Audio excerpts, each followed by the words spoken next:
Bartimaeus, Father Christ, as the truth, the life,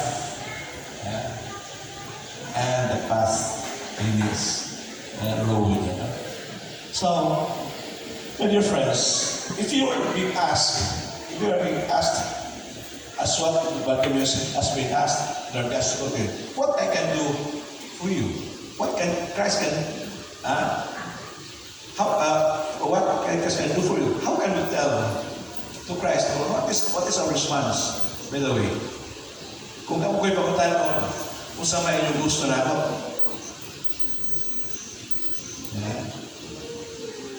I hope that our needs will be like that of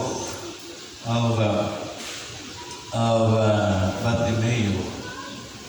He wants to restore our sight. Maybe we can physically see, but spiritually blind. We can see all around us, but inside us, full of dirty, full of filth inside us.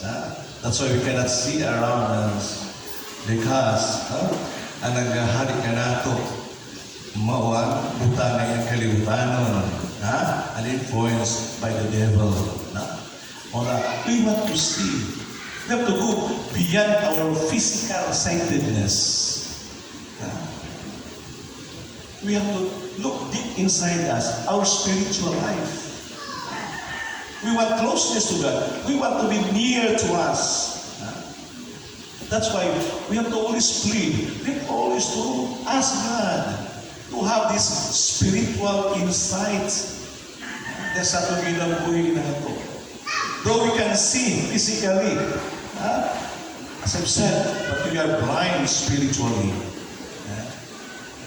Nabutaan sa naturan usahay. And what is the reason? Maybe, we can be spiritually blind. Kung hindi tayo makabandong sa itong mga mahal sa ginabuhi, that they are doing go wrong or illegally or morally, kung hindi tayo makatambang nila sa pagpugong nila, sa pagbuhat, hindi ka spiritual blind.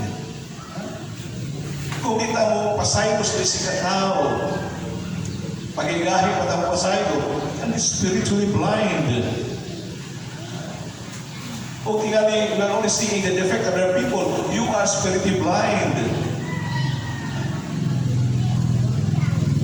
Kung you're taking advantage to other people, though his spiritual is affected, but you're going to discredit him, you are spiritually blind.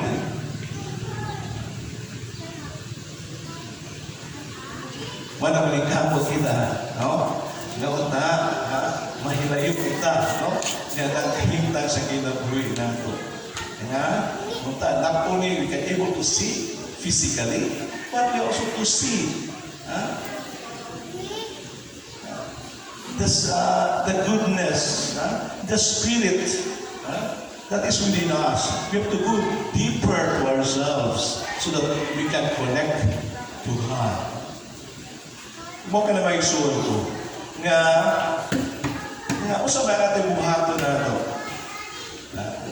nga kita dili ta mabutaan sa kamaturan sama ni Bartimaeus.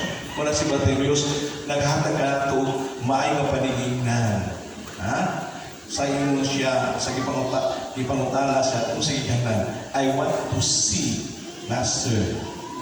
Sa pa, he's humbling himself. He knows his deficiency, his weaknesses, and iya ka lagi ipadangat nga ito sa Ginoo because the only person that he could save him and could heal him completely is Jesus Christ. Mausap ka na kayo ko sa itong ginabuhi. Di tayo magpapungol. Bisa, kumplito tayo. Pagtanaw, kumplito tayo sa kong hearing na ito. Kumplito tayo sa itong pamaba na ito. But we are able to speak the truth. To hear the truth. and to see the light that is Jesus Christ. Muna nga, hangit alaga na ito, the example of Bartimaeus. We are like Bartimaeus because we are nothing before God. Ang ato lamang, like Bartimaeus, we have to be sincere, we have to be honest, we have to be trusting, believing, and being faithful to God always. Like Bartimaeus. Mao ka na ato paningkamot nato. Aron makabot nato dayon. No? Ang atong kaluwasan. Though, napata ni kalibutan na nalimbaso because of all the tests. Mga pagsulay sa ginabuhi nato.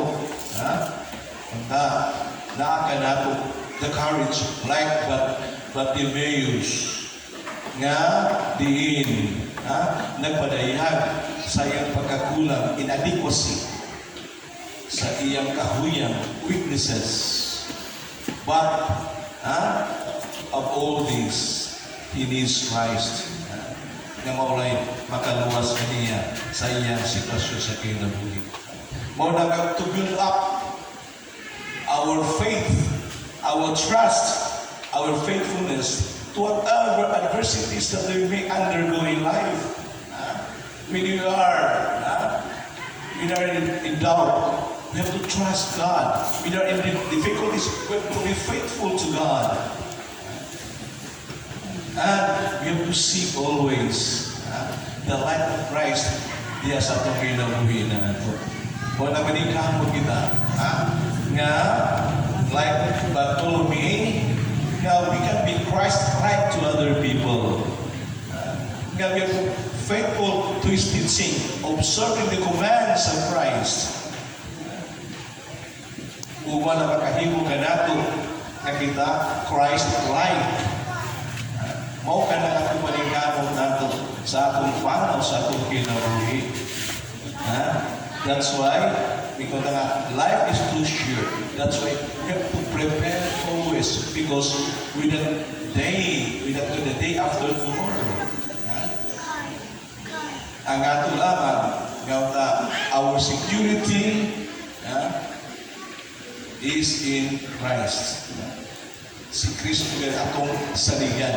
No other else. Kaya atong kabtanan, atong kusog, ang atong kahit kapanlantaw, our resources cannot be depended on. They are just usahay, kadaghanan, balda ka nato,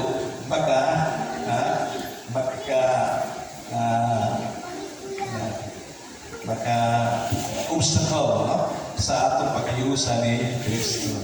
Kung ihagit kita nga like Bartholomeus, we should have the trust, the faith, and the love of Christ that punta maghari diya sa atong kasapatan sa hinaut at last. God bless you. Please stand.